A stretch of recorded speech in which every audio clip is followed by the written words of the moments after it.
Welcome to ராஜியின் Nalabagam. இன்னைக்கு கற்கண்டு பொங்கல் தாங்க பார்க்க போகிறோம்.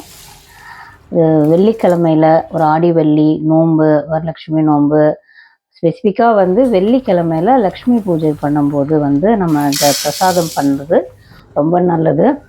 லக்ஷ்மிக்கு வெள்ளை பொங்கல் வச்சு படைச்சாக்க நல்லதுன்னு சொல்லுவாங்க. வாங்க இந்த பிரசாதம் எப்படி செய்கிறதுன்னு பார்க்கலாம். ஒரு 200 கிராம் பச்சரிசி எடுத்திருக்கேன். அதை நல்லா ஒரு 2-3 தடவை கழுவிட்டு ஒரு மணி நேரம் ஊற வச்சிடலாம்.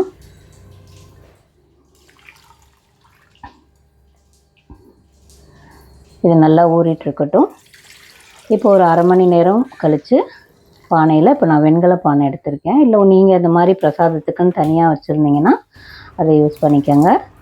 தண்ணி அரிசி அளவுலேருந்து 2 பங்கு சேர்த்து நல்லா ஒலை கொதித்ததும் அரிசியும் சேர்த்து சும்மா ஒரு துளி உப்பு சேர்த்துக்கங்க. நல்ல சாதம் நல்லா பொங்கி வரட்டும்.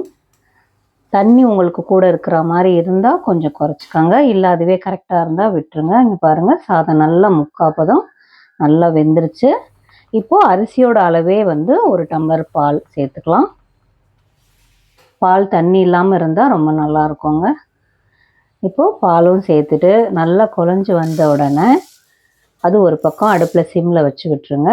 இப்போ கல்கண்டை நான் 1.5 டம்ளர் கல்கண்டு எடுத்திருக்கேன். 1 கப்பு அரிசிக்கு 1.5 டம்ளர் கல்கண்டு. அதையும் நல்லா பொடி பண்ணிவிட்டு பொங்கலில் சேர்த்துக்கலாம். சேர்த்துட்டு ஒன்றா நல்லா கிளறி கொடுங்க. இது நல்லா நம்ம நைஸாக பவுடராக அரைச்சதுனால சீக்கிரமாகவே நல்லா கரைஞ்சி வந்துடும். சாதத்தோட அங்கங்கே கட்டியாலாம் நிற்காது.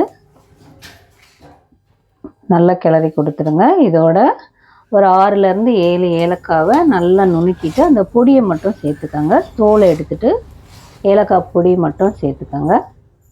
இப்போது ஒரு பாத்திரத்தில் 4லேருந்து 5 ஸ்பூன் நெய் சேர்த்துட்டு முந்திரி ஒரு 10லேருந்து 15 முந்திரி. ரொம்பவும் முந்திரி செவக்க வேண்டாங்க, ஏன்னா அது வெள்ளை பொங்கல்ன்றதுனால ரொம்ப செவந்து வந்தால் அது பார்க்க நல்லா இருக்காது. அதுக்காக தான். இல்லை உங்களுக்கு செவக்கணுன்னா போட்டுக்கோங்க. அதோட திராட்சையும் சம அளவு சேர்த்து நல்லா இந்த மாதிரி பொரிஞ்சு வந்ததும் ஒன்றா பொங்கலில் சேர்த்துக்கலாம். இப்போது சேர்த்துட்டு அதையும் நல்லா ஒன்றா கலரி கொடுங்க. அந்த நெய் கீழே வலியாமல் ஒன்றா சேர்த்து இப்போது கற்கண்டு பொங்கல் ரெடி ஆகிடுச்சு. பூஜைக்கும் படைக்கலாம். நீங்களும் ட்ரை பண்ணி பாருங்கள். வேறு ரெசிபியோட அடுத்த வீடியோவில் மீட் பண்ணுறேன். தேங்க்யூ.